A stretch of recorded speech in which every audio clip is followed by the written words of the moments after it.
Hello cousin, this is মোমিন। আসসালামু আলাইকুম। আশা করি সকলে ভালো আছেন।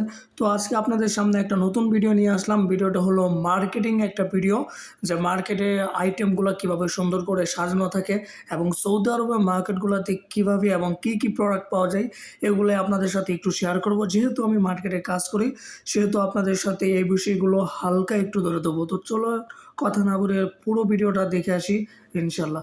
তো এখানে দেখতে পাচ্ছেন কতগুলো শ্যাম্পু, তেল, মেয়েদের পার্সোনাল বিষয়। এখানে রয়েছে নেসকুইক, কিটক্যাট, যতগুলো কর্নফ্লেক্স, কান্ট্রি কর্নফ্লেক্স আছে যেগুলোকে আমরা বলি, এগুলা কিন্তু এই সেলফে দেখতে পাচ্ছেন লাইন বাই লাইন সুন্দর করে সাজিয়ে দিয়েছে। মানে একেকটা কোম্পানি একেকটা সেক্টরে আলাদা সেক্টরের নাম লেখা আছে, সবকিছুই কিন্তু আলাদা করে দিয়েছে। এখানে রয়েছে একটা ক্রিম। এই ক্রিমগুলা কিন্তু সৌদিয়ানরা অনেক পছন্দ করে। মানে এই ক্রিম এটা সবচাইতে বেশি চলে সৌদি আরবে, যেটা